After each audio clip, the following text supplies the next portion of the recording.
Salam dəyərli dostlar, hər vaxtınız xeyir olsun. Bugün biz sizinlə Duratın itməyi qolunu kəsəcəyik. Demək olar ki, Koroğlu dastanında mənim sizə izah edəcəyim ən qısa qoldur, rahatdır. Ona görə də çətinlik yaşamayacaqsınız. Görək hadisələr necə başlayır. Deməli, ilk olaraq burada bir fəsil qeyd olunur. Fəsilləri yaxşı yadda saxlayaq.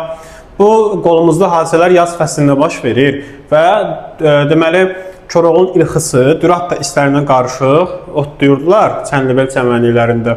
Və həmin ərəfələrdə Düratın ən çılğın vaxtları idi. Dürat götürür bütün həmin atları salır arxasınca, gətirir Ballıcaya Qaraxanın qoruğuna salır. Yəni atların Qaraxanın qoruğuna ərazisinə girmə səbəbi nə olur? Təbii ki, Dürat olur. Deməli, həmin ərəfədə Qaraxan bəs kim idi? Adını çəkdiyimiz bu insan çox mənfi bir obraz idi. Əzazil bir adam idi, yəni qəddar bir adam idi. Tamahkar idi, onun bunun malında gözü var idi. Kimdəsə bir şey bəyənəndə bir yolla onu almağa çalışardı. Cəmaət onun əlindən bezmişdi. Bir də özünü İran padşahının, yəni Səfəvilər padşahının qohumu kimi təqdim edirdi ki, cəmaata xoş gəlsin, qorxu gəlsin.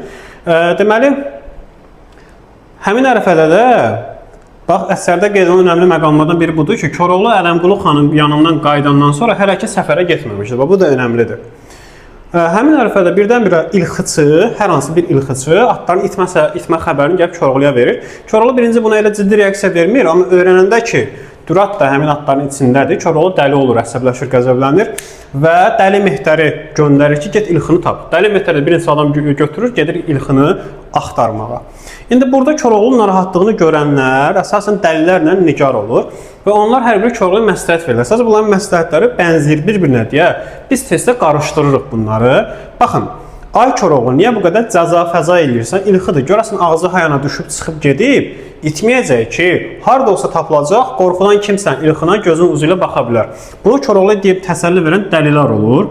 Amma ay Koroğlu, eyni xitabdır. Hirslənəndə soymaq bilmirsən. İndi nə olub ki, axı, ilxıdır, itib tapılar da deyən də nigar olur. İndi burada nəyə fikir verin? Hirslənmə söhbətini nigar deyir.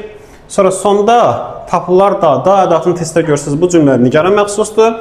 Yerdə qalan bu hissə isə dəlilərin dilindən deyilmiş təsəlli cümləsidir. Bu müqayisədə diqqətli olaq, test sala bilərlər buradan. Deməli, Koroğlu da orada nigar bunu deyəndə, axı ikinci məsləhəti Nigarə verir. Koroğlu Nigara şeir oxuyur. Şeirin məzmununda biz görürük ki, Koroğlu təkcə Düratın yox, orada olan bədöy, yəni qaçaqaran, sağlam atların da itməsinin üçün narahat olur. Deyir ki, yəni bədöy atların itməsi məni yandırır, məni narahat edir ifadəsini işlədir şeirində. Həmin ərəfədə də axtarırlar, bu Dəli Mehtər axtarır, Düratı tapa bilmirlər, ilxını tapa bilmirlər. Koroğlu biraz da narahat olur. Belə qərara gəlir ki, getsin özü də, bütün dəlilərin biri də ilxını axtarsınlar. Həmin ərəfədə Koroğlunun yanına, deməli, Qaraxanın Mehtəri gəlir, ona xəbər verir ilxının yerini. Deyir, sən Koroğlusan mı? Bəli. Deyir ki, sənin ilxın Qaraxanın qoruğundadır, tutub Qaraxan. Koroğlu ona inanmır, amma Koroğlunun belə bir xasiyyəti var da, xəbər gətirəndə gedib araşdırardı. Ona görə də həmin o Mehtəri Dəli Həsənə, baxın, Dəli Həsənə tapşırır və özü gedir Ballıcaya. Deməli, çatırlar Ballıcaya, amma dəlilərlə yox, özü tək girir ki, ondan şübhələnməsinlər. Şəhərə tək girir və deməli gəlir Qaraxanın yanında dayanır. Və həmin ərəfədə də artıq 3 gün idi ki, Koroğlunun ilxısı Qaraxanı tutmuşdu və ilxiyə heç bir ilxısı qorxudan baxa bilmirdi. Çünki bilirdilər ki, bu Koroğluya məxsus ilxidir. Və birdən Koroğlu bilsə ki, onun ilxısına hansı ilxısı baxıb başımıza oynatacaq. İndi də Koroğlu gəldi içəri. Koroğlu da orada Rüstəm Zala bənzədilir əsərdə. Bunu yadda saxlayaq. Yəni bənzətmə məsələsi Rüstəm Zala bənzədilir. Çünki Rüstəm Zal İran pəhləvanlarındandır. Yəni Koroğlu bilir ki, şəssi cüssəli bir adam idi da. Ona görə də Qaraxana özünü təqdim edir ilxıçı kimi. Qaraxan da görür ki, belə ilxıçı olur. Deməli, sonra başlayır şeirlər oxumağa. Özünü tərif edir filan fəsməkan.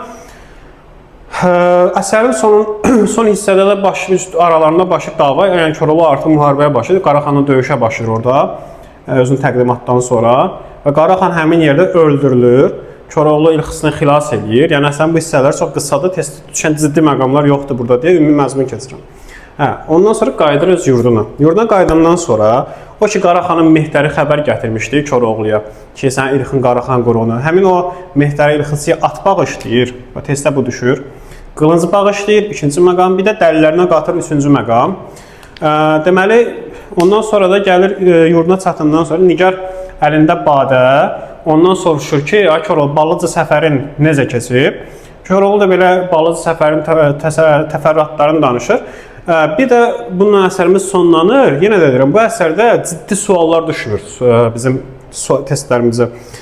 Amma bunu bilməlisən ki, bu əsərdə işlənən bütün şeylər Koroğlu dilindən. Yəni, nə Nigarın dilindən, nə digər hər hansı bir dəlinin dilindən hər hansı bir şeir işlənməyib. Bir də bu əsərimizdə bizim Eyvaz obrazı iştirak eləmir.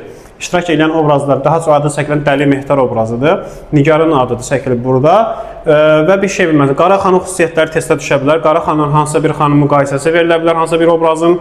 Və eyni zamanda da Koroğluya xəbər gətirən Mehtar haqqında sizə suallar düşə bilər burada. Yəni bu suallar, bu məqamlara diqqət yetirməyiniz lazımdır. Bir də Koroğlu özünü Qaraxana necə təqdim elədi? İlxıçı kimi. Çünki bilirdi ki, Koroğlu Qaraxan ilxıçı axtarır və özünü elə təqdim edir ki, Qaraxanın diqqətini cəlb eləsin. Belə əsərimiz sonlanır. Qısa bir əsərdir, mövzu maraqlıdır. İndi siz konspekt kimi belə yanaşa bilərsiniz, amma yenə tövsiyə edirəm ki, əsəri gedin, orijinaldan da oxuyun ki, sizə çətin olmasın. Deməli, videonu bəyənməyi yaddan çıxarmayaq, kanala abunə olmağı yaddan çıxarmayaq, gedin dərslərinizi oxuyun, mübarizə aparın, yadda saxlayın ki, böyük nailiyyətlərin kökündə ağıllı strategiyalar durur. Adamlar məsələn 8 saat çalışır, dərs oxuyur, hər hansı bir iş görür, amma çox da uğurlu ola bilmir, çünki ağıllı strategiyası yoxdur bu işin içində. Amma adamlar var, 1 saat mübarizə aparır, amma ağıllı strategiya ilə mübarizə aparır, bəli, o adam daha uğurlu olacaq.